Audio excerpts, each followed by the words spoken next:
గౌరవనీయులు TRS senior నాయకులు, TRS parliamentary party నాయకులు పెద్దలు శ్రీ కేశవరావు గారు, శాసనసభ మాజీ స్పీకర్ గౌరవనీయులు పెద్దలు శ్రీ సురేష్ రెడ్డి గారు,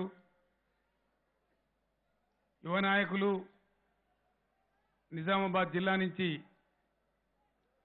రాష్ట్ర మంత్రివర్గంలో ప్రాతినిధ్యం వహిస్తున్న మిత్రులు ప్రశాంత్ రెడ్డి గారు, సభా వేదికను అలంకరించిన పార్లమెంట్ సభ్యురాలు శ్రీమతి చిరంజీవి కవిత, గౌరవ శాసనసభ్యులు, శాసన మండలి సభ్యులు, జిల్లా పరిషత్ చైర్మన్ గారు, స్థానిక మేయర్ గారు, రాష్ట్ర స్థాయి కార్పొరేషన్ల చైర్మన్లు, రాష్ట్ర స్థాయి టీఆర్ఎస్ పార్టీ నాయకులు, వేదికను అలంకరించిన స్థానిక సంస్థల ప్రజాప్రతినిధులు, ఈరోజు ఇంత పెద్ద సంఖ్యలో సభా కార్యక్రమానికి విచ్చేసినటువంటి అన్నాదమ్ములకు, అక్కా చెల్లెలకు అందరికీ నా నమస్కారాలు. నిజామాబాద్ జిల్లా 2001లో తెలంగాణ ఉద్యమం ప్రారంభమైనప్పుడు జిల్లా పరిషత్ను స్వతంత్రంగా టీఆర్ఎస్ పార్టీనే గెలిపించి గులాబీ జెండా ఎగరేసి దేశం మొత్తంలో నిజామాబాద్ జిల్లా ఈ గడ్డ తెలంగాణ వెంట ఉన్నదని తెలంగాణ ఉద్యమ గౌరవాన్ని నిలబెట్టిన జిల్లా ఈ నిజామాబాద్ జిల్లా. 9 జిల్లా పరిషత్లకు పోటీ చేస్తే డైరెక్ట్ మెజార్టీతోని టీఆర్ఎస్ని గెలిపించి ఉద్యమానికి ఆక్సిజన్ అందించినటువంటి జిల్లా. జిల్లా చాలా గొప్పగా ఉండేది గతంలో. 100 సంవత్సరాల క్రితమే నిజాం రాజుల కాలంలో నిర్మించబడ్డ నిజాం సాగర్తోని చాలా ధనిక జిల్లాగా, సస్యశ్యామల జిల్లాగా మొత్తం రాష్ట్రంలోనే నిజామాబాద్కు ఒక పేరు, ప్రతిష్ట, ప్రఖ్యాతి ఉండే. సమైక్య పాలకుల పుణ్యమాని నిజాం సాగర్ ఎండిపోయే పరిస్థితి. ఎస్ఆర్ఎస్పి కడితే 4 సంవత్సరాలకు ఒకసారి నిండనటువంటి పరిస్థితి, మొత్తం నీళ్లు ఏమి లేకుండా ఎండిపోయినటువంటి పరిస్థితి. వ్యవసాయం దిగజారిపోయి నిజామాబాద్ జిల్లా నుంచి వందలాది వేలాది మంది యువకులు గల్ఫ్ బాట పట్టేటువంటి దుస్థితి నెలకొన్న పరిస్థితి. ఇదే జిల్లాలో ఈ జిల్లాకు ఆనుకున్నటువంటి ఎస్ఆర్ఎస్పి కట్ట మీద 1996లో నేను మామూలు ఎమ్మెల్యేగా ఉండే టైంలో ఆదిలాబాద్ ఇప్పుడున్న జడ్పీ చైర్పర్సన్ గారు శ్రీమతి శోభ గారి భర్త సత్యనారాయణ గారు ఇంకా కొంతమంది నాయకులతోని శ్రీరామ్ సాగర్ కట్ట మీద ఒక సాయంత్రం కూర్చొని ఉన్నాం 1996లో. ఆ రోజు ఆ కట్ట మీద తిరిగి ఇది తెలంగాణ ప్రాజెక్టు కాబట్టి శివాలయం లాగా ఉన్నది, దీని మెయింటెనెన్స్ సరిగా లేదు అని చెప్పి నేను బాధపడడం జరిగింది. సత్యనారాయణ గారు మిగతా మిత్రులందరూ అడిగినారు, ఏం సార్ మీరు అట్లన్నారని. ఒక గంట సేపు తెలంగాణ బాధల గురించి, తెలంగాణ కష్టాల గురించి వాళ్ళకి చెప్పడం జరిగింది. దాంతో మరి ఎట్లా సార్ తెలంగాణ అంటే, డెఫినెట్గా మళ్ళా తెలంగాణ ఉద్యమం వస్తుంది, వస్తేనే తెలంగాణ బాగుపడుతుంది, తెలంగాణ రాష్ట్రం అవుతుంది, ఆరోగ్యం బాగుంటే బతికుంటే నేనే ఆ ఉద్యమాన్ని చేపడతాను కూడా ఆ రోజు 96లో ఇదే జిల్లాలో శ్రీరామ్ సాగర్ కట్ట మీద నేను చెప్పడం జరిగింది. ఆ తదనంతరం 2000, 2001లో గులాబీ జెండా ఎగరడం, నేనే ఉద్యమానికి సారథ్యం వహించడం, అవన్నీ కూడా మీకు తెలుసు. పోరాటంలో మీరందరూ కూడా భాగస్వాములే. చివరికి మనం 15 ఏళ్ల పోరాటం తర్వాత రాష్ట్రం తెచ్చుకున్నాం. కొన్ని సమస్యలు పరిష్కారం అవుతా ఉన్నాయి, ఇంకా కొన్ని సమస్యలు పరిష్కారం కావాల్సిన అవసరం ఉంది. కొంత అన్నానికి ఇబ్బంది లేకుండా చేసుకున్నాం, సంక్షేమ కార్యక్రమాలతో పేదలను ఆదుకుంటా ఉన్నాం. పెన్షన్ బాగా పెంచుకున్నాం, ఇంకా కూడా ముందుకు పెంచుకునే అవసరం కూడా ఉంది. రైతాంగానికి వ్యవసాయానికి పెట్టుబడులు ఇస్తా ఉన్నాం, వాళ్ళకి గిట్టుబాటు ధరలు రావాల్సిన అవసరం ఉంది. అవి కూడా రావడానికి చాలా పకడ్బందీ ఏర్పాట్లు జరుగుతూ ఉన్నాయి. మొన్న అసెంబ్లీ ఎలక్షన్ అప్పుడే ఆహార శుద్ధి ఫ్యాక్టరీలు, ఫుడ్ ప్రాసెసింగ్ యూనిట్స్ ఏర్పాటు చేసి ఎక్కడ ఉత్పత్తిని అక్కడనే ఏ జిల్లాకు ఆ జిల్లాలనే కొనేసి రైతాంగానికి ఖచ్చితంగా గిట్టుబాటు ధర వచ్చే విధంగా చేస్తా అని చెప్పి కూడా నేను హామీ ఇవ్వడం జరిగింది. నిజామాబాద్లో దేశ రాజకీయాలకు పోయే ముందు మీ చిన్న చిన్న సమస్యలు ఈ జిల్లాలో ఉన్నాయి. ఈ జిల్లాలో ఉండే ఎర్రజొన్న రైతులకు నేను ఒకటే మాట మనవి చేస్తా ఉన్నా. ఎర్రజొన్న రైతులు మాకు కొంత ధర రావడం లేదని బాధపడుతున్న విషయం నా దృష్టికి వచ్చింది. తప్పకుండా మీకు న్యాయం చేసే ప్రయత్నం చేస్తాం. అదేవిధంగా గతంలో కూడా మీరు మర్చిపోవద్దు, కాంగ్రెస్ ప్రభుత్వంలో ఫైరింగ్ వరకు తీసుకెళ్లి 10.5 కోట్లు బకాయిలు పెడితే వాగ్దానం చేసి ఆ డబ్బు చెల్లించిన ఘనత కూడా టీఆర్ఎస్ ప్రభుత్వానిదే. ఇప్పుడు కూడా మిమ్మల్ని వదిలిపెట్టే ప్రశ్న లేదు. తప్పకుండా మీకు న్యాయం జరిగేటట్టు చర్యలు తీసుకుంటాం. ఎలక్షన్ సభ కాబట్టి ఇప్పుడు నేను ఏం అనౌన్స్ చేసినా ఒక బదనాం మన మీద పడుతుంది. కానీ తప్పకుండా స్థానిక మంత్రి గారితో నాయకులతో మాట్లాడి ఏ విధంగా అయితే ఎర్రజొన్నలు అయితే లాభం అవుతుందో ఆ లాభం చేస్తా అని చెప్పి నేను మనవి చేస్తా ఉన్నా. మీరు మంది మాటలు పట్టుకొని ఆగం కావద్దని కూడా ఈ సందర్భంగా మనవి చేస్తా ఉన్నా. ఎందుకంటే ఒక 20 రోజులకు బాగోతాం. ఇది ఏప్రిల్ 9 నాడు ప్రచారం బంద్ అవుతుంది. ఆ తర్వాత ఇప్పుడు మిమ్మల్ని ఎవరైతే ఉచికాయిస్తున్నారో, మీతో ఎవరైతే కొన్ని ధర్నాలు చేయించాలి, కొన్ని పిచ్చి కార్యక్రమాలు చేయించాలి ప్రయత్నం చేస్తున్నారో ఆ తర్వాత వాళ్ళు ఎవరు కూడా ఉండరు. మళ్ళా ఉండేది ఇదే ప్రశాంత్ రెడ్డి గారు, ఇదే జీవన్ రెడ్డి గారు, ఇదే పార్లమెంట్ సభ్యులు, వీళ్ళే ఉంటారు తప్ప వేరే ఎవరు ఉండరు. మంది మాటలు నమ్మి ఆగం కావద్దని కూడా ఈ సందర్భంగా మీకు మనవి చేస్తా ఉన్నా. జిల్లాలో కొన్ని వీళ్ళు ఎవరైనా పోయేటోళ్ళు మనోళ్ళైనా వెళ్ళి ఎందుకు కట్టి వాళ్ళని కూర్చోరు అదే బాబు జాతరలాగా చేస్తానంట ప్రశాంత్ రెడ్డి వాళ్ళని తోలినాడు.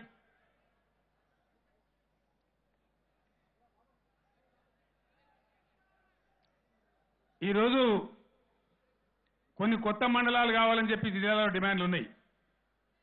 ఆరుమూరు నియోజకవర్గంలో ఆలూరు కావచ్చు, డొంకేశ్వర్ కావచ్చు, బోధన్ నియోజకవర్గంలో సాలూర కావచ్చు, జగిత్యాలలో ఒడ్డలింగాపూర్ కావచ్చు, కొన్ని మండలాలు కావాలని డిమాండ్ ఉంది. తప్పకుండా వాటి పరిష్కారం చేస్తామని మనవి చేస్తా ఉన్నా.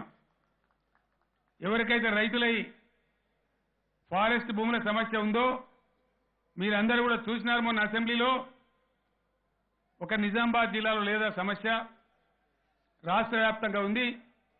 దానికి శాశ్వత పరిష్కారం కూడా అన్ని జిల్లాలకు చీఫ్ సెక్రటరీతో సహా మొత్తం రాష్ట్ర అధికార యంత్రాంగానంతా తీసుకొని వచ్చి నేనే స్వయంగా ప్రతి జిల్లాలో 2-3 రోజులుండి ఈ అడవి భూముల యొక్క సమస్య కూడా పరిష్కారం చేస్తామని మనవి చేస్తా ఉన్నాను.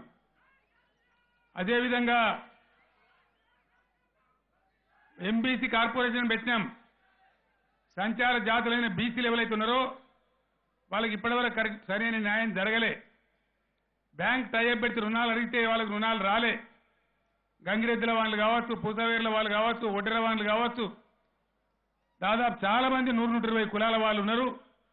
వాళ్ళందరికీ న్యాయం కావాలని బ్యాంక్ సంబంధం లేకుండా రుణాలు రావాలని చెప్పి 1000 కోట్లతో ఎంబీసీ కార్పొరేషన్ పెట్టినాం.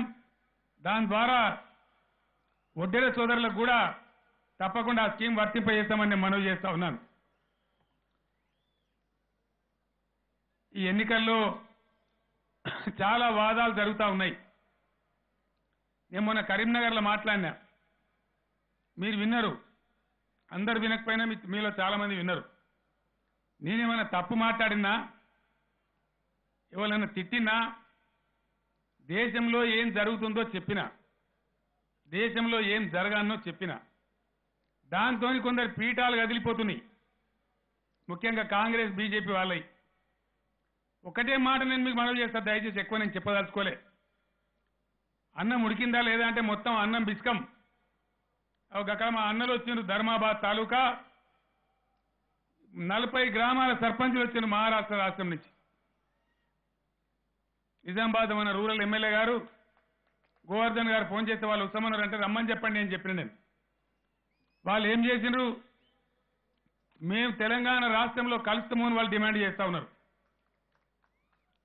తెలంగాణ నిన్నగాక మొన్న పుట్టిన రాష్ట్రం, మనం బక్కపేదలో ఉన్నాం. మహారాష్ట్ర ఎప్పుడో ఉన్న రాష్ట్రం.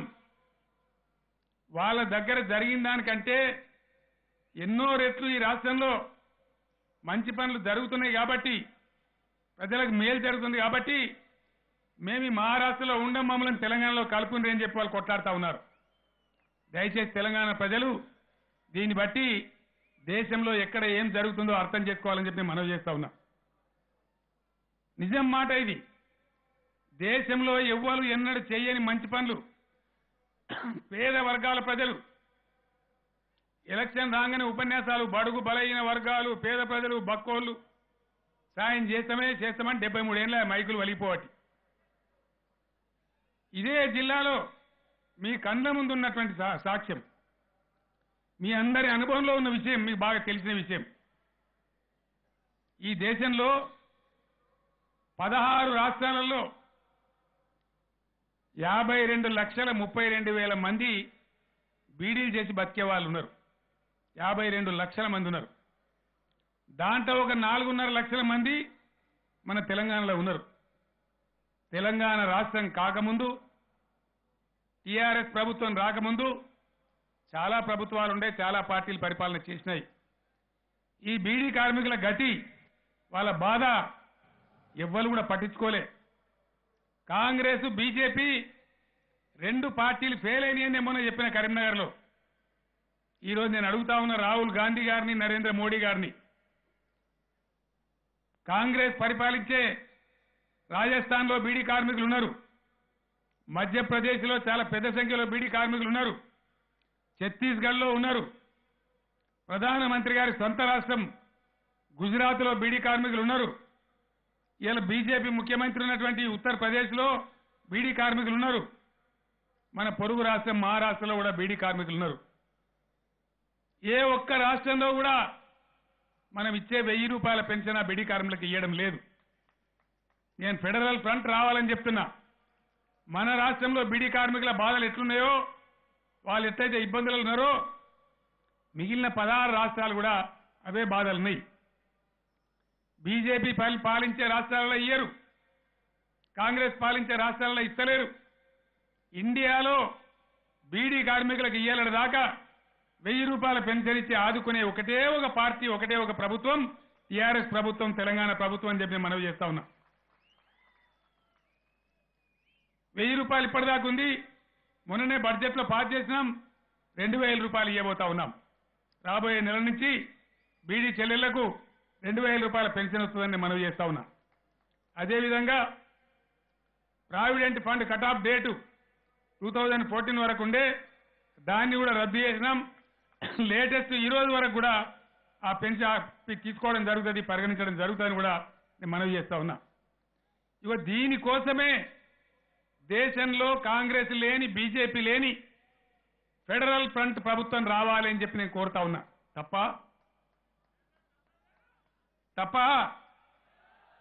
73 ఏళ్ళు చూసినాం. బీడీల కోసం పట్టించుకోరు, రైతుల కోసం పట్టించుకోరు, మంచినీళ్లు గతి లేవు, సాగునీళ్లు గతి లేవు, ఉన్న కరెంటు వాడుకునే తెలివి లేదు, ఏం జరగదు. నక్సలైట్ ఉద్యమాలు వచ్చినాయి, అనేక ఉద్యమాలు జరుగుతున్నాయి. కానీ డ్రామాలు చేస్తారు తప్ప నిజంగా పని జరగదు. ఇది వాస్తవం, కఠోరమైన సత్యం. నన్ను ఎవడైనా చంపుతానని భయపడే అవసరం లేదు.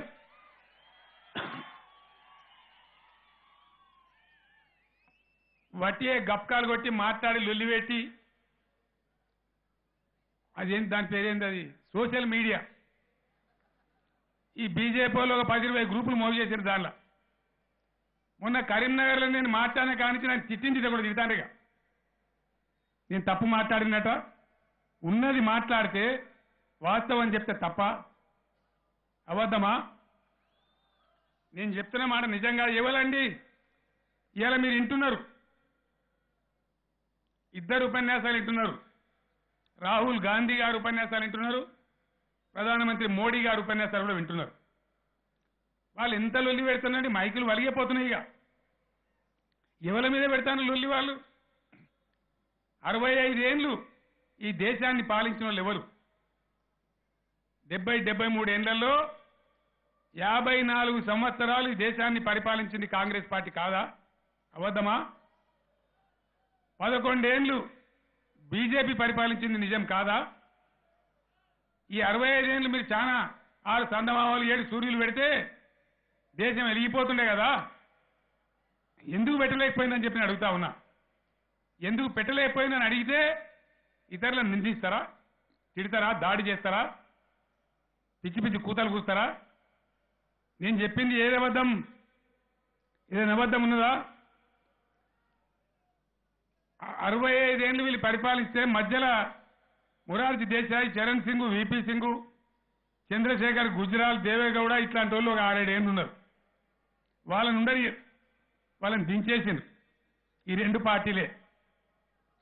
ఇవాళ ఈ దేశంలో ఈ 2 పార్టీలతో కూడా ప్రజలు విసిగిపోయి ఉన్నారు. నేను చెప్తా మీకు ఇంకా విషయాలు చాలా చెప్పాల్సిన అవసరం ఉంది. మీరు కూడా ఓపికతో వినాలి. నిజామాబాద్ జిల్లా చాలా చైతన్యం ఉన్న జిల్లా. ఒక్క మీ జిల్లాకే కాదు, ఈ చర్చ పెట్టాలి, చర్చ జరగాలి. ఖచ్చితంగా ఇండియాలో ఒక కొత్త ఆలోచన పుట్టాలి. ఆనాడు మీ అందరికి గుర్తున్నది, మొట్టమొదటి సభ నేను నిజామాబాద్కి వస్తే మనం ఖలీల్వాడలో చేసుకున్నాం. నేను తెలంగాణ తెస్తా అని చెప్పిన చాలా మంది ఎక్కిరిచ్చిండ్రు. వీంతోనే బక్కపేదోడు అన్నారు. ఉంటే అదివే ఈ పార్టీ మగల ఉట్టింది పుబ్బల పోతూ ఉన్నారు. ఎన్నో అవమానాలు చేసినారు. కానీ గట్టి పట్టుబడితే, మడమ తిప్పకుండా కొట్లాడితే ఇలా రాలే తెలంగాణ. ఇలా కరెంటు మంచి గాలే. అంతకుముందు 30 ఏళ్ళు కోసపడ్డాం. చాలా చాలా మేధావులు మాట్లాడిండు. 24 గంటలు రైతులకు కరెంట్ ఇచ్చే ఒకే ఒక రాష్ట్రం ఇండియాలో ఇయ్యాల తెలంగాణ. తెలంగాణ తెచ్చుకున్నదే కాదు, ఈ విధంగా చేసుకున్నాం. ఎందుకంటే రైతులకు బాధలున్నాయి, ఇబ్బందులున్నాయి.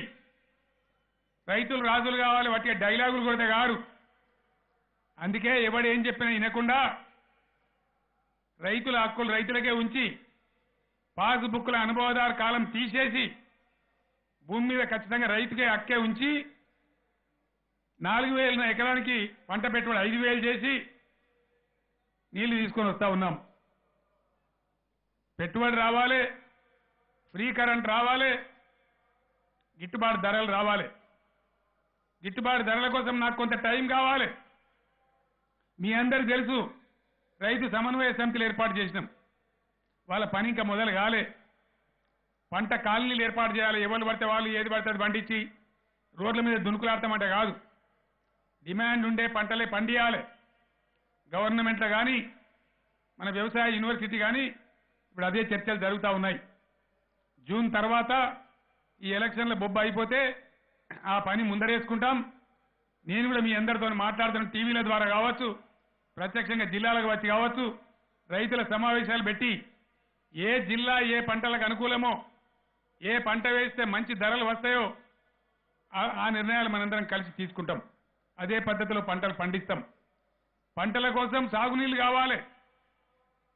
నిజామాబాద్ జిల్లాకు ఇలా మంత్రిగా ఉన్నటువంటి ప్రశాంత్ రెడ్డి కావచ్చు, ఎంపీగా ఉన్న కవిత కావచ్చు, ఇతర ఎమ్మెల్యేలు కావచ్చు, డిమాండ్ చేసి కొట్లాడి కిందికి కాళేశ్వరం బాగానే ఉంది, మరి మా శ్రీరామ్ సాగర్ సంగతి ఏందని చెప్పి ప్రత్యేకంగా 1000 కోట్లు మంజూరు చేయించి ఎస్ఆర్ఎస్పీ పునరుజ్జీవ పథకం పెట్టించినారు. నీళ్ల కొట్లాట, నీళ్ల పంచాయతీ అంతా ఈ 3-4 నెలలే అయిపోయింది. కాళేశ్వరం పని మొన్ననే పోయి చూసొచ్చిన. మీ జిల్లాకెళ్ళి మీరు కూడా చాలా మంది పోయొచ్చింది. జూన్ కాకపోతే జూలై, జూలై కాకపోతే ఆగస్టు కాళేశ్వరం స్టార్ట్ అయిపోతా ఉంది. ఒక్కసారి దాన్ని స్విచ్ వచ్చినామంటే శ్రీరామ్ సాగర్ ఈ జన్మలో కూడా ఎండిపోదు. అదేవిధంగా నిజాం సాగర్ కూడా ఈ జన్మలో ఎండిపోదు. బ్రహ్మాండంగా మనకు కావాల్సిన నీటి సదుపాయం ఉంటుంది. కడుపు నిండా నీళ్లు ఉంటాయి, కడుపు నిండా కరెంట్ ఉంటుంది, వ్యవసాయం పెట్టుబడి ఉంటుంది. ఒక 7-8 ఏళ్ళు అట్లా ఇచ్చుకుంటే రైతులు బాకీలు పోయి రైతుల జేబులో ఒక 5 లక్షల రూపాయలు చిలకుండాలి రైతుల బ్యాంకులో. అట్లా జరిగితే అది బంగారు తెలంగాణ. దానికోసం మనం పోరాటం చేస్తున్నాం. గిట్టుబాటు ధరల విషయంలో దయచేసి తొందర పడబోకండి. ఒక 4-5 నెలలు దాటితే దాని యజ్ఞం మొదలవుతుంది. ప్రతి మండలానికి ప్రతి తాలూకాకు పసుపు సమస్య ఉంది జిల్లాలో. ఇలా హైదరాబాద్లో కానీ, సిద్దిపేటలో కానీ, నిజామాబాద్లో కానీ, సూర్యాపేట, నల్లగొండ, మహబూబ్నగర్లో కానీ పట్టణ ప్రాంత ప్రజలు పసుపు కొనుక్కోవాలంటే దానిలో కెమికల్ కలుపుతా ఉన్నారు, కల్తీ కలుపుతా ఉన్నారు, రంపం పొడి కలుపుతా ఉన్నారు. దానికోసం మన మహిళా సంఘాల ఆధ్వర్యంలో ఎక్కడి పసుపు అక్కడనే కొని రైతులకు గిట్టుబాటు ధర ఇచ్చి దాన్ని ఇక్కడనే పసుపు తయారు చేసి తెలంగాణ బ్రాండ్ మీద మొత్తం భారతదేశానికి అమ్మే ప్రయత్నం చేస్తా ఉన్నాం. అది జరగడానికి కొద్దిగా టైం పడుతుంది. కాబట్టి ఇప్పటికిప్పుడే మంది మాటలు పట్టుకొని ఆగం కావద్దని జొన్న రైతులకు కానీ పసుపు రైతులకు కానీ మనవి చేస్తా ఉన్నా. ఈరోజు వీళ్ళిద్దరి పరిపాలన చక్కదనం లేక దేశంలో రైతాంగం ఒక నిస్పృహలో ఉన్నది. దళితులు, గిరిజనులు మాకు జరగాల్సిందేదో జరగలేదనేటువంటి ఒక బాధ, ఒక వెలితిలో ఉన్నారు. దేశంలో సగానికి సగం ఉన్న బీసీలు, ఈ 2 పార్టీలు ఎంత గొప్పయంటే మాట్లాడితే బీసీ అంటారు, మాట్లాడితే బలహీన వర్గాలు అంటారు. నేను స్వయంగా ఆయన పాపం ఆర్ కృష్ణయ్య గారు అన్నాడు, బీసీల సమస్యల మీద పోరాటం చేస్తున్నాడు. ఆయనను స్వయంగా తోలుకొని నేను కేంద్ర మంత్రిగా ఉన్ననాడు ఆనాటి ప్రధానమంత్రి మన్మోహన్ సింగ్ దగ్గర పోయి ఆయనకు నేను చెప్పిన, అయ్యా దేశంలో అన్ని రాష్ట్రాలలో బీసీ వెల్ఫేర్ మంత్రిత్వ శాఖలు ఉన్నాయి, మీరు కూడా కేంద్రంలో పెట్టండి అని బతిమాలితే వాళ్ళు పెట్టలే కాంగ్రెస్ పార్టీ. నరేంద్ర మోడీ ఆయనకు కూడా నేను స్వయంగా పోయి చెప్పినాను.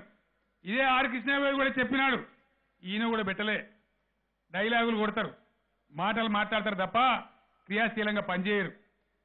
సగానికి సగం దేశ జనాభాలో ఉన్న బీసీల గురించి ఒక మంత్రిత్వ శాఖ పెట్టలే 73 ఏళ్లలో. ఏం కారణం అని చెప్పి నేను ఇలా మోడీ గారిని, రాహుల్ గాంధీ గారిని అడుగుతా ఉన్నా. ఇది వాస్తవం కాదా? ఇది అడిగితే తిడతారా? ఇది అడిగితే దాడి చేస్తారా? ఇదే మీ నీతి అని చెప్పి నేను అడుగుతా ఉన్నా. అదేవిధంగా పేద ప్రజలందరూ కూడా మాకు జరగాల్సిందే జరుగుతలేరని ఒక రకమైన వెలితిలో, అసంతృప్తిలో ఉన్నది. ఎందుకున్నాయి ఈ పరిస్థితులు ఈ దేశంలో? మీ పరిపాలన చక్కదనం ఉంటే, మీరు బాగా చేసి ఉంటే మీరు చేయలే. మీరు ఎంతసేపు ప్రజలు కేంద్ర బిందువుగా పనిచేయలే, కేంద్రీకృతం చేసినారు. బ్రిటిష్ కాలంలో ఇచ్చిన విధానాలు పెట్టుకొని రాష్ట్రాల హక్కులు కూడా హరించేసి మీరు చేయవలసిన పనులు చేయకుండా విదేశాంగ విధానం చక్కగా లేదు, దేశ ఆర్థిక విధానం చక్కగా లేదు, వ్యవసాయ విధానం చక్కగా లేదు. అవి చేయకుండా రాష్ట్రాలకున్న హక్కులను హరించి చిల్లర రాజకీయాల కోసం, మీ అధికారం కోసం పబ్బం గడుపుకున్నారు తప్ప ప్రజల కోసం చేయలేదని నేను మనవి చేస్తా ఉన్నా. ఒక్క పని మాత్రం పక్కా చేస్తారు. కాంగ్రెస్ గవర్నమెంట్ వచ్చిందనుకో, ఇక జవహర్ రోజ్గార్ యోజన, రాజీవ్ గాంధీ యోజన, మన్ యోజన, ఇందిరాగాంధీ, జవహర్లాల్ నెహ్రూ, రాజీవ్ గాంధీ పేరు మీద స్కీమ్లు వస్తాయి. వాళ్ళు పోయి బీజేపీ వచ్చిందనుకో, దీన్ దయాళ్, శ్యామ్ ప్రసాద్ ముఖర్జీ వీళ్ళ పేర్లు వస్తాయి. పేర్లు మారుతాయి తప్ప ప్రజల తలరాతలు మారాయి, ప్రజలకు మంచి జరగదు. ఈ దేశంలో ఇదే జరుగుతూ ఉంది తప్ప ఇప్పటిదాకా వాస్తవంగా జరగాల్సింది జరగలే. ఉన్న అధికారాలన్నీ మధ్యలో కంకరెంట్ లిస్ట్ అని పెట్టి చాలా విషయాలు, విద్య కానీ, అడవులు కానీ, న్యాయ పరిపాలన కానీ అనేక అంశాలు రాష్ట్రం హక్కులుగా ఉండే. 76లో 42వ రాజ్యాంగ సవరణ ద్వారా వాటన్నిటిని తీసి కంకరెంట్ లిస్టులో పెట్టి కేంద్ర అధికారంలో పెట్టినారు. ఎందుకోసం అని చెప్పి నేను అడుగుతా ఉన్నా. ఎంత దరిద్రం కొట్టి పరిపాలన అండి. ఎక్కడనో నిజామాబాద్ జిల్లాలో నందిపేట మండలంలో మారుమూల గ్రామంలో ఓ కూలీ పని జరిగితే, నరేగా పని జరిగితే, ఉపాధి హామీ పని జరిగితే వాళ్ళ కూలీ డబ్బులు ఢిల్లీలో వేస్తారట టప్పకాన్లో. మరి ఇక్కడ సర్పంచ్ ఎందుకు, ఇక్కడ గవర్నమెంట్ ఎందుకు, ఎమ్మెల్యే ఎందుకు, ఎంపీ ఎందుకు? ఇంత గొప్ప పరిపాలన మన దేశంలో ఉన్నది. అదేవిధంగా వనరులు లేవా? ఉన్నాయి దేశంలో, దాన్ని వాడుకునే తెలివి కూడా లేదు. ఇలా కరెంటు దేశంలో 3,44,000 మెగావాట్ల కరెంటు ఉన్నది. సగం దేశం చీకట్లో ఉన్నది. 16 రాష్ట్రాలలో వ్యవసాయానికి 5 గంటలు 6 గంటలే కరెంట్ ఇస్తారు. ఇంత దరిద్రం ఉన్నది. అయినా కూడా ఉన్న కరెంటు కూడా వాడే తెలివి కూడా ఈ కాంగ్రెస్ బీజేపీలకు లేదని చెప్పి నేను మనవి చేస్తా ఉన్నా. ఇది అబద్ధమా? బీజేపీ నాయకులారా, కాంగ్రెస్ నాయకులారా, మీకు దమ్ముంటే దీనికి సమాధానం చెప్పాలని చెప్పి నేను కోరుతున్నా. దేశంలో 3,44,000 మెగావాట్ల పవర్ ఉందా లేదా? ఉంటే ఎన్నడన్నా 1,80,00,000 మెగావాట్ల వినియోగం దాటి కరెంటు వినియోగం అయిందా? అంటే ఉన్న కరెంటు కూడా వాడుకునే తెలివి లేదు. అంత దరిద్రం కొట్టు పవర్ పాలసీ ఈ దేశంలో ఉంటుంది. ఇది మారన్నా వద్దా? ఇట్లే ఉండన్నా మారన్నా? ఏం కావాలి? ఇది మాట్లాడితే తప్పట దాడి చేస్తా ఉన్నారు. అదేవిధంగా ఈ దేశంలో విచిత్రమైన పరిస్థితి, చాలా విచిత్రమైన పరిస్థితి. ఏ దేశానికి లేని వరం భగవంతుడు అనుకో ప్రకృతి అనుకో మనకి ఇచ్చింది. 70,000 టీఎంసీల నీళ్లున్నాయి. దేశంలో భూమి ఉన్నది వ్యవసాయానికి 40 కోట్ల ఎకరాలు మాత్రమే. ఎందుకు ఇయ్యారండి సాగునీళ్లు? 73 ఏళ్ళు గడిచిపోతే ఈ దేశం రైతులు నోసుకోలేదా? ఓన్లీ 5 కోట్ల ఎకరాలకే కాలువల ద్వారా నీళ్లున్నాయి. మన కర్మమా ఇది? ఈ దేశం చేసుకున్న పాపమా? ఈ దుర్మార్గ పాలన 2 పార్టీలు కొనసాగించి జల విధానం కూడా లేదు దేశానికి. అడిగేవాళ్ళు లేడు. ప్రతి సంవత్సరం దేశంలో ఏదో మూల కరువు ఉంటుంది, కానీ నీళ్ళు ఇయ్యరు, సాగునీళ్ళు ఇయ్యరు. ప్రాజెక్టు కట్టరు, ట్రిబ్యునల్ తీర్పు పరిష్కారం కాదు, దిక్కుమాలిన విధాలతోని టైం పాస్ అయితే తప్ప, నీళ్లు సముద్రాల పాలైతే తప్ప వ్యవసాయానికి నీళ్ళు ఇచ్చే తెలివితేటలు కూడా లేవు. ఇది మారాలని మేము కోరుతా ఉన్నాం. ఫెడరల్ ఫ్రంట్ గవర్నమెంట్ వస్తే, నిజమైన ప్రజాప్రభుత్వం వస్తే, ప్రజలు కేంద్ర బిందువుగా పరిపాలన చేస్తే ఇవి పరిష్కరించేటువంటి సమస్యలే తప్ప ఇవి పరిష్కారం కాని సమస్యలు కావు. ఇప్పుడున్న విధానాలు సమూలంగా మార్పు జరగాలి. ఇంకో విషయం చెప్తే మీరు ఆశ్చర్యపడతారు. సింగపూర్ అనే ఒక దేశం ఉంటుంది, మన హైదరాబాద్ సిటీలో సగం అంత ఉంటుంది. దాని జనాభానే 50 లక్షలు. మన హైదరాబాద్ జనాభా 1 కోటి. సింగపూర్ దేశం జనాభా కేవలం 50 లక్షలు మాత్రమే. ఆ దేశంలో ఆ దేశానికి ఉన్నటువంటి సముద్ర తీరం కేవలం 193 కిలోమీటర్లు. 193 కిలోమీటర్లు ఉండేటువంటి సముద్ర తీరం ఉండే సింగపూర్లో సంవత్సరానికి 3 కోట్ల కంటైనర్లు వాళ్ళు షిప్మెంట్ చేస్తారు. మన భారతదేశానికి 7,500 కిలోమీటర్ల సముద్ర తీరం ఉన్నది. 7,500 కిలోమీటర్లు. మనం ఎంత చేస్తాం? 80 లక్షల కంటైనర్లు చేస్తాం. 50 లక్షల జనాభా ఉండే గింతంత ఉండే బుట్క దేశం 193 కిలోమీటర్ల సముద్ర తీరం ఉంటే వాళ్ళు 3 కోట్ల కంటైనర్లు ఎగుమతులు దిగుమతులు చేస్తే 7,500 కిలోమీటర్లు ఉన్న భారతదేశం ఇలా 80 లక్షల కంటైనర్లు మాత్రం. అంటే ఏమన్నట్టు? సింగపూర్లో ఏమి లేదు, మన్ను కూడా వాడిని కాదు, బయట దేశం కలిసి కొనుక్కుంటాడు. సముద్రం గూడ్చి కొంత దేశం పెంచుకోవాలి భూమి అంటే వేరే దేశాలకు వెళ్ళి పెద్ద పెద్ద ఓడలలో మన్ను కూడా కొనుక్కుంటాడు. మంచినీళ్ళు కూడా లేవు ఆ దేశంలో. అట్లాంటి దేశం ఆ విధంగా ఉంటే మరి మనం ఎందుకు ఇట్లున్నాం? గ్రామాలలో మీ ఊర్లలో కూడా అమెరికాకు పోయించిన పిల్లలు కానీ ఇతర దేశాలకు పోయించిన వాళ్ళు కానీ మీ కథలు చెప్తారు. జపాన్లో బుల్లెట్ ట్రైన్ ఉన్నదట, అమెరికాలో గిట్లున్నదట, చైనాలో గట్లున్నదట, లండన్లో గిట్లున్నదట. మరి మన దేశంలో దరిద్రం ఎందుకున్నది? వాళ్ళు ఏమైనా బంగారం తింటున్నా, మనం ఏమైనా మన్ను తింటున్నామా? వానికి తెలివి ఉన్నది, మనకు లేదు. మనదంతా చిల్లర రాజకీయం ఉన్నది. తూకిత్తా మైకిత్తా తప్ప ప్రజల గురించి ఆలోచించే పని లేదు. న్యాయంగా ధర్మంగా పనిచేసే పద్ధతి లేదు. ఇటువంటి పరిస్థితులు మారాలంటే ఖచ్చితంగా ఈ దేశంలో చాలా అద్భుతమైనటువంటి మార్పు రావాలి. ఎవరో ఒక్కరు ఎక్కడనో ఒక పొలికేక పెట్టాలి, గర్జించాలి, ముందుకు పోవాలి. పోతేనే ఈ దేశం దరిద్రం పోతుంది. మీకు ఒక విషయం చెప్తే మీరు నమ్మలేరు. దేశంలో రిజర్వ్ బ్యాంక్ దగ్గర కావచ్చు, మహారత్న అని చెప్పే 11 అండర్టేకింగ్స్ వాళ్ళ దగ్గర కావచ్చు, 25 లక్షల కోట్ల రూపాయలు ఐడియల్గా పడి మూలుగుతా ఉన్నాయి. అభివృద్ధి ఏందే భారతదేశం లాంటి దేశంలో 25 లక్షల కోట్ల రూపాయలు ఆ విధంగా వట్టిగా ఉండొచ్చునా? అది ధర్మమేనా? ఈ దేశం బాగుపడుతుందా? మందిం లేమా? వజ్రం తునకల్ లాంటి భారతీయులు 130 కోట్ల మంది ఉన్నారు. ప్రపంచంలో ఏ దేశంలో లేని యువశక్తి భారతదేశంలో ఉన్నది. కానీ ఈ దరిద్రం కొట్టు విధానాలతోని చాలా చాలా దరిద్ర పద్ధతులతోని ఏ వనరులు లేని వాళ్ళు బాగుపడతా ఉంటే మనం మాత్రం వెనుకబడిపోయి ఉన్నాం. ఈ దుస్థితి మారాలి.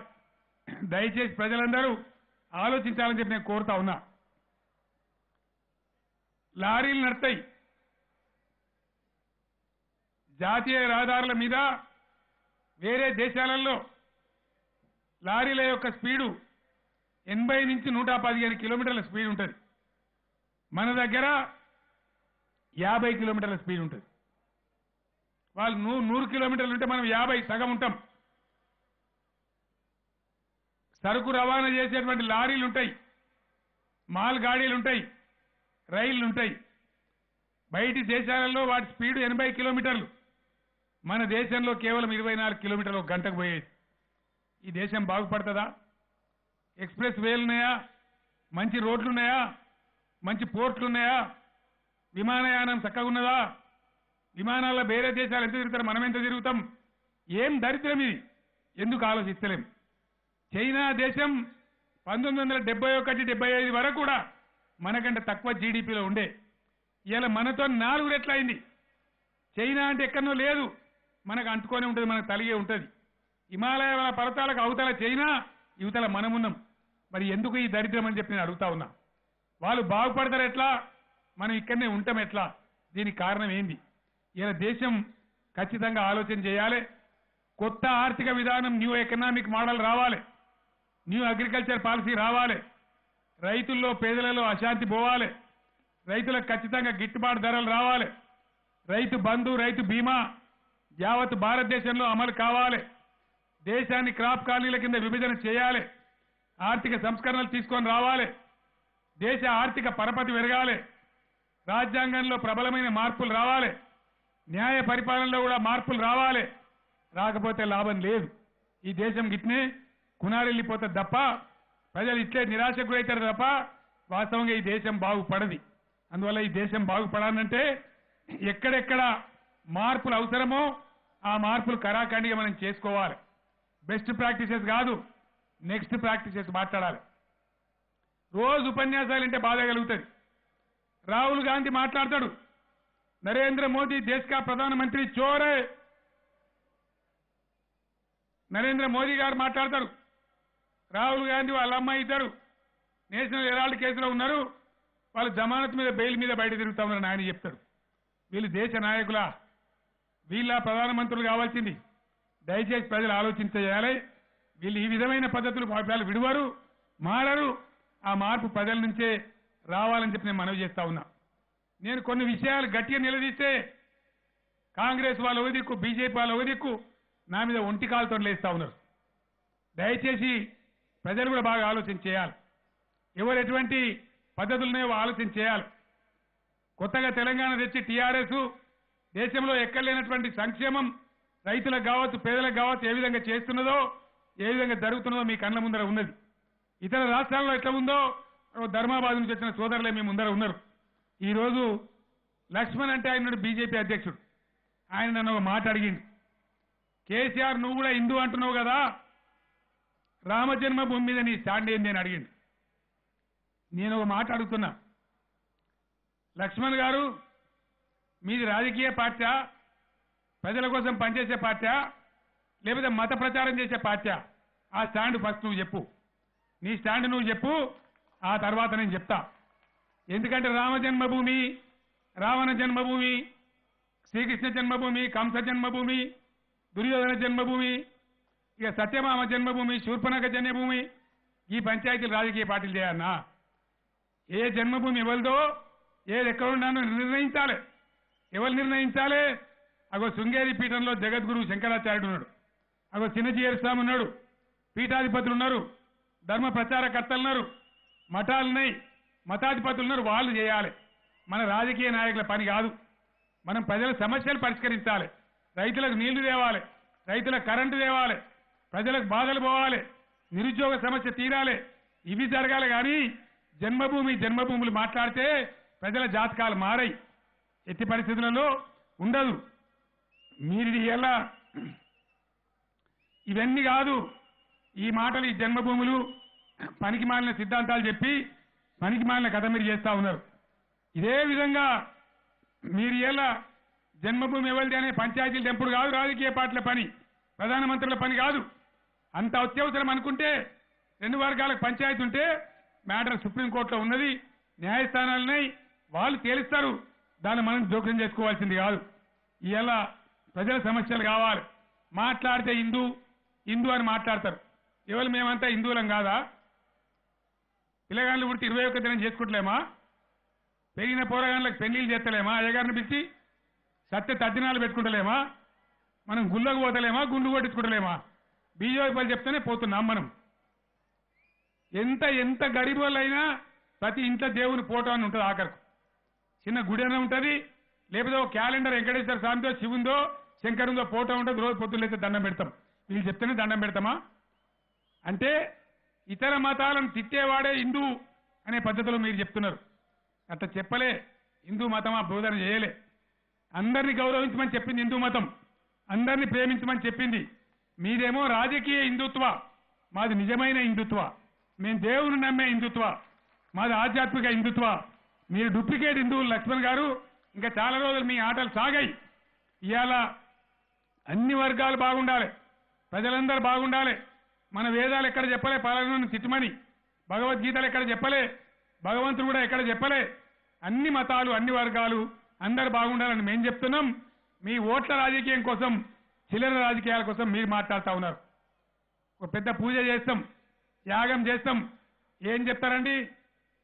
దాని ముగింపులో బ్రహ్మాండంగా స్వస్తి ప్రజాభ్యాం పరిపాలయంతాం న్యాయేన మార్గేణ మహిం మహిషాం గో బ్రాహ్మణేన శుభమస్తు నిత్యం లోకా సమస్త సుఖినోభవంతు అని చెప్తారు. అంటే సమస్త లోకంలో ఉండేటువంటి మనుషులే కాదు, అన్ని వర్గాల మనుషులే కాదు, సమస్త జీవరాశి సమస్తం కూడా కళ్యాణంగా సంతోషంగా ఉండాలని చెప్పి చెప్తారు. కానీ నువ్వు ముస్లింలను తిట్టు, నువ్వు క్రైస్తవులను తిట్టు, ఇదా మీరు చెప్పే రాజకీయం? కాబట్టి ఈ పిచ్చి పిచ్చి పరిచయాలు మానుకొని ఇప్పటికైనా రాజకీయ ఎజెండా మనం తీసుకోవాలి, ప్రజలతో ముందుకు పోవాలి. మీ అందరు నేను ప్రార్థించేది, స్థానిక సమస్యలు మనం పరిష్కారం చేసుకుంటాం. ఒకటే మాట మీకు మనవి చేస్తాను. మొన్ననే ఎలక్షన్లో మీరు మమ్మల్ని గెలిపించినారు. 5 ఏళ్లు పరిపాలన చేయాలి. మరొక బండి ముందట్టుకోవాలంటే అయితే 2 కోళ్ళాగలు కట్టాలి, లేకపోతే 2 దున్నపోతులు కట్టాలి. కానీ ఒక పక్క దున్నపోతును, ఇంకో పక్క కోళ్ళాగని కడతా అంటే బండి ముందరికి పోదు. మొన్న ఎమ్మెల్యేలందరినీ గెలిపించినారు. ఇప్పుడు ఎంపీలను కూడా 16కి 16 మీరు ఎంపీలను మీరు గెలిపియాలి. ఆ శక్తితోని, ఆ బలంతోని రాష్ట్రాన్ని బాగు చేసుకోవడమే కాదు, ఖచ్చితంగా దేశానికి కూడా ఒక మార్గదర్శనం చేద్దాం, దేశాన్ని బాగు చేద్దాం. దానికి మీ దీవెన, మీ సహకారం కావాలని ఈ ఎన్నికల్లో రేపు అభ్యర్థుల్ని నేను 21వ తారీఖు నాడు అందరినీ కూడా ప్రకటించబోతా ఉన్నాను. నిజామాబాద్లో కూడా అభ్యర్థిని ప్రకటించబోతాం. ఎవరు అభ్యర్థి అయినా సరే దయచేసి మీ దీవెన ఇచ్చి పెద్ద ఎత్తున గెలిపించాలని చెప్పి మీ అందరినీ కూడా నేను కోరుతా ఉన్నాను. ఈరోజు ఎండ చాలా వేడిగా ఉంది. అయినప్పటికీ మీరు ఇంత పెద్ద సంఖ్యలో వచ్చి స్వాగతం తెలిపినందుకు మీ అందరికీ, ఈ సభ కార్యక్రమాన్ని గొప్పగా నిర్వహించినటువంటి స్థానిక నాయకులందరికీ కూడా నేను ధన్యవాదాలు తెలియజేస్తూ సెలవు తీసుకుంటా ఉన్నాను. జై తెలంగాణ, జై తెలంగాణ. కారు గుర్తుకే, కారు గుర్తుకే. జై తెలంగాణ. ధన్యవాదాలు.